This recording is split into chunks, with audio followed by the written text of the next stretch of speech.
Hi all of you. From garrison town to empire.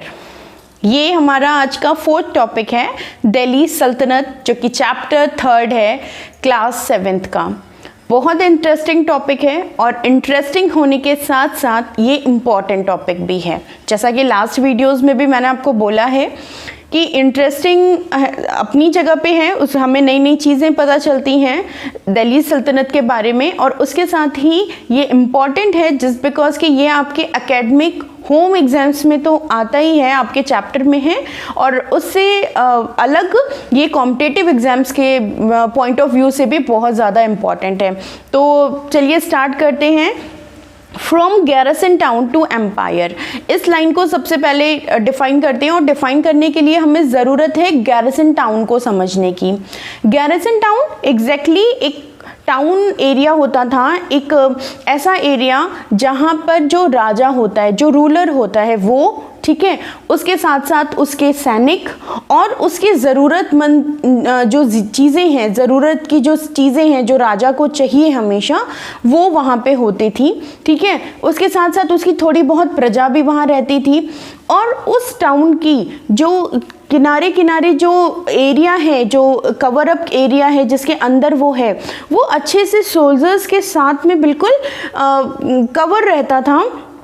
Exactly हम कह सकते हैं कि अ town that has troops permanently स्टेशनड in it, मतलब वहाँ पर वो ऐसा एरिया होता था जहाँ राजा के जो सैनिक हैं वो हमेशा वहाँ पर बने रहते थे, ठीक है, और मतलब देख रेख करते थे कि राजा के ऊपर कोई अटैक नहीं करे, या राजा हमारा हमेशा सेफ रहे। इस पर्टिकुलर एम के थ्रू ये गैरसन टाउन्स बनाए जाते थे। तो अभी तक हमने अपने लास्ट जो ऊपर के जो टॉपिक्स पढ़े थे, हमने उसमें पढ़ा था कि कैसे हमारी जो दिल्ली सल्तनत है वो स्टैब्लिश हुई, ठीक है। मोहम्मद गौरी के बाद में कुतुबुद्दीन ऐबक आए। कौन कौन से हमारी डायनेस्टीज़ थी, हमारी मेन 5 डायनेस्टीज़ थी, slave, Khilji, Tughlaq, Syed and Lodi.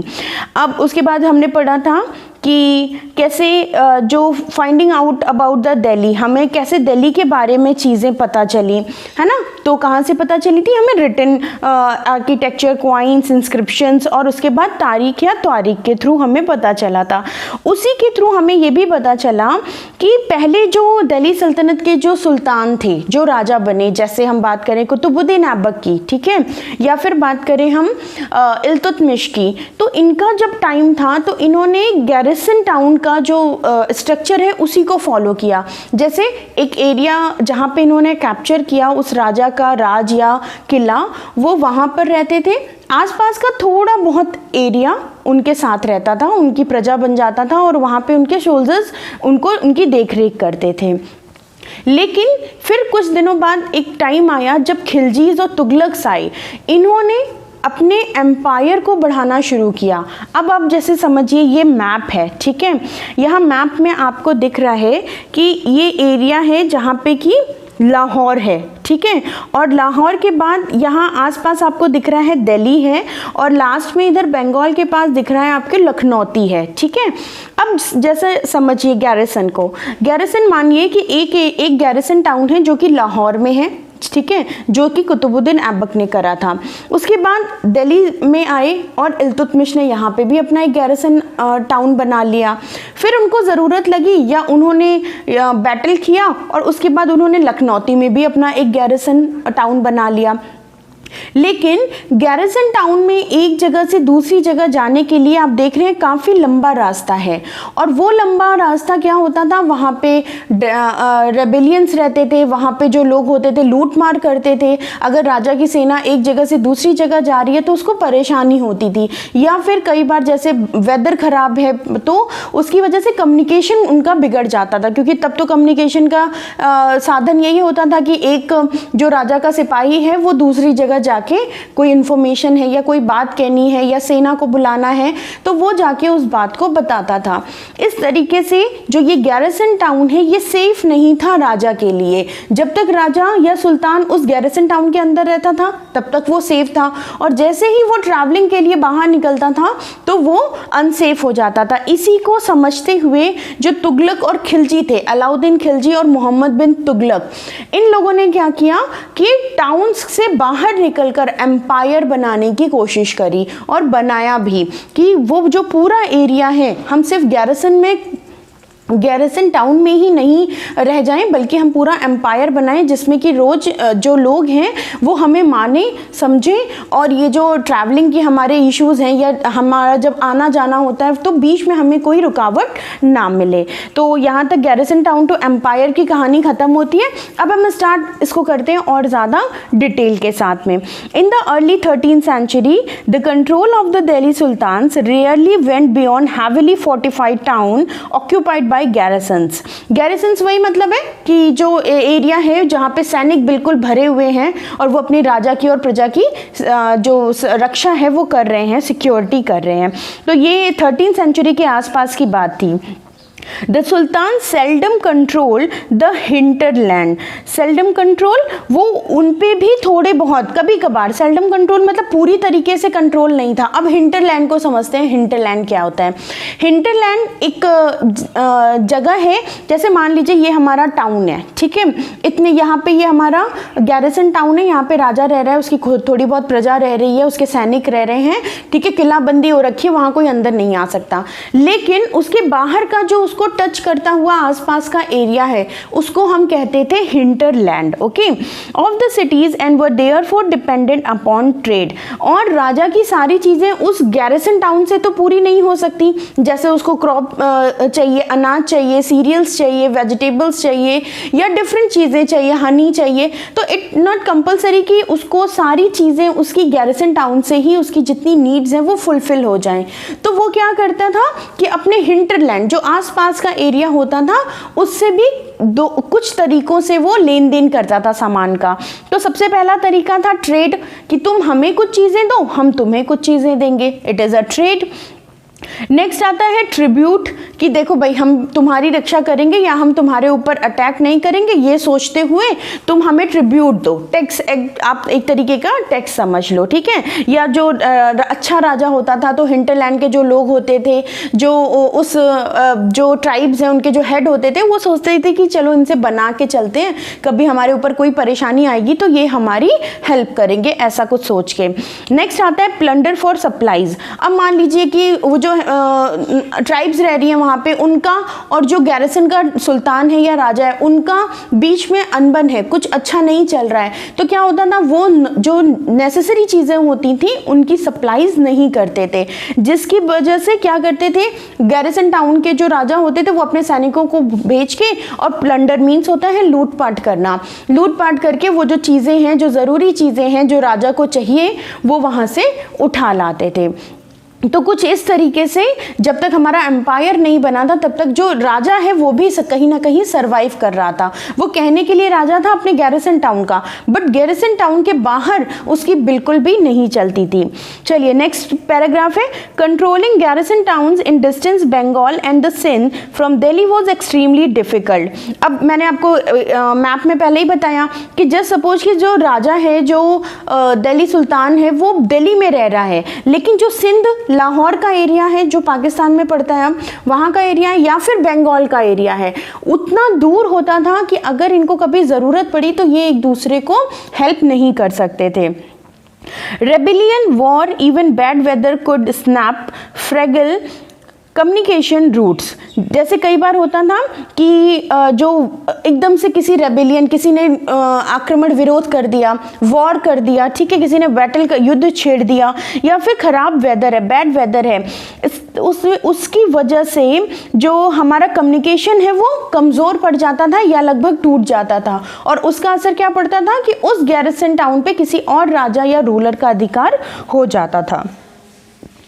Delhi's authority was also changed by Mongol invasions from Afghanistan and by governor who rebelled at any sign of the Sultan's weakness. Mongol का इन्वेशन जब हुआ, जैसे मंगोल एक्चुअली क्या है, चाइनीज़ जो ट्राइब है वो है, और वो अफगानिस्तान ईरान से होते हुए वो इंडिया की तरफ बढ़ रही थी, और उस टाइम इंडिया में किसका रूल चल रहा था, उस टाइम इंडिया में सुल्तान दिल्ली सल्तनत का रूल चल रहा था, दिल्ली सुल्तान्स का। तो वो अच्छी तरीके से जानते थे कि अगर हम इन गैरिसन टाउन्स में दूर दूर रहेंगे तो मंगोल्स ईजिली हमारे ऊपर अटैक करके और हमें कैप्चर कर लेंगे। ये भी एक बहुत बड़ा चैलेंज था दिल्ली सल्तनत के सुल्तान्स के लिए। The सल्तनत बेयरली सर्वाइव दीज चैलेंजेस। इन सारे चैलेंजेस से जो दिल्ली सल्तनत है वो जूझ रही थी, वो आगे निकलने की कोशिश कर रही थी।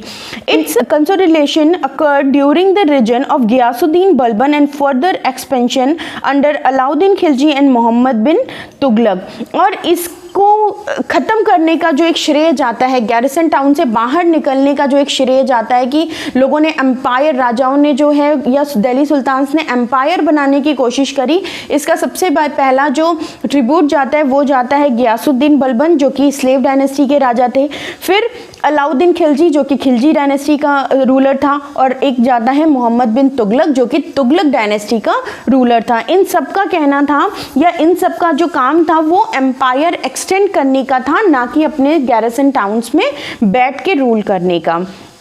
The first sect of campaigning along the internal frontier of the Sultanate aimed the consolidation the hinterland of the garrison town। इन्होंने भी कोशिश करी कि हम गैरिसन टाउन से बाहर निकले और अपने जो एरिया है उसको बढ़ा सके, हिंटरलैंड से होते हुए बाकी आसपास के एरिया को कैप्चर कर सकें। During these campaigns forests were cleared in the Ganga Jamuna Doab and the hunter gatherers are pastoralists expelled from the their habitat. और इसी तरीके से वो दोआब के भी जो गंगा वैली का जो एरिया है, गंगेटिक वैली का, वहाँ से उन्हें क्लियर करते हुए वो हर जगह अपना जो राज्य था वो बढ़ाते चले जा रहे थे।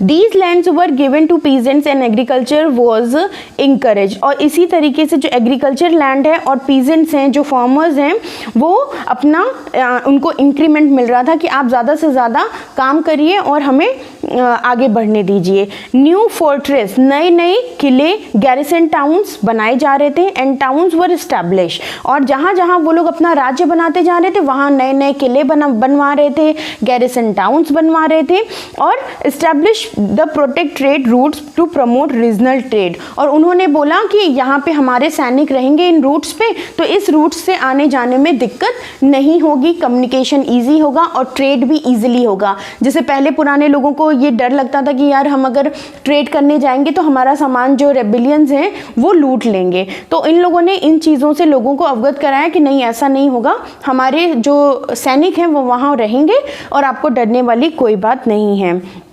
उसके बाद उन्होंने एक्सटर्नल भी चीज़ें करनी शुरू करी, एक्सटर्नल फ्रंटियर के साथ उन्होंने काम करना शुरू किया या उनके ऊपर वॉर करके उनको कैप्चर करना भी शुरू किया।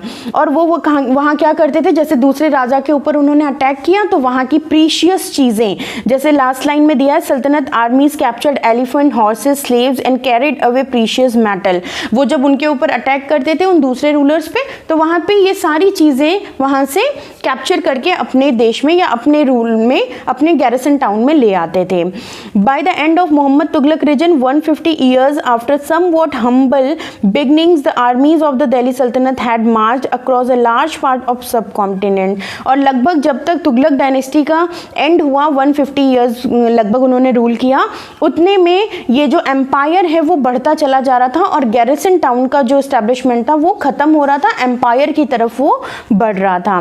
They had defeated rival armies and seized cities. The Sultanate collected tax from the peasantry and the dispensed justice in its realm। उन्होंने टैक्सेस कलेक्ट करना स्टार्ट कर दिया था जो पेजेंट्री थे उनसे, और धीरे धीरे अपने जस्टिस को भी फैलाना, बांटना शुरू कर दिया था। But how complete the effective was it control over such a vast territory. लेकिन इतने बड़े एरिया में, इतनी बड़ी टेरिटरी में अपने राज्य को फैलाना, ये भी एक बहुत बड़ा या कंट्रोल करना या इफ़ेक्टिव होना, ये भी बहुत बड़ा इनके लिए एक चैलेंज था। तो आई होप ये पूरी चीज़ें आपको समझ में आ गई हैं, गैरिसन टाउन, हिंटरलैंड, और कैसे इन लोगों ने एक दूसरे से एम्पायर बढ़ाना शुरू किया। ये मैप में आपको दिया गया है Alauddin Khilji's campaign into the south India, कि कैसे ये देखिए दिल्ली है और दिल्ली से कैसे जो अलाउद्दीन खिलजी हैं उन्होंने स्टार्ट किया अपने कैंपेनिंग को साउथ की तरफ। नॉर्थ में तो ऑलरेडी उनका हो चुका था, ठीक है, वो अफ़गानिस्तान से आए थे और लाहौर, मुल्तान, पेशावर से होते हुए पंजाब, दिल्ली, बंगाल तक उन्होंने अपना फैला लिया था और उसके बाद अब वो बढ़ रहे थे साउथ इंडिया की तरफ। तो आई होप ये सारी चीज़ें क्लियर हो गई होंगी। अगर आपको अच्छा लगा, ये समझ में आया तो प्लीज़ सब्सक्राइब और लाइक ज़रूर करें चैनल को। मिलते हैं अपने नेक्स्ट वीडियो में नेक्स्ट टॉपिक के साथ में, तब तक के लिए गुड बाय।